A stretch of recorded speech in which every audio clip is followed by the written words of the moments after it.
ginger, garlic, onion. Lagay natin ang paminta. Chicken breast.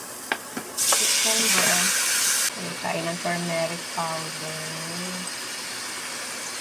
Mas masarap ang tinola pag may konting turmeric powder. Add na tayo ng patis.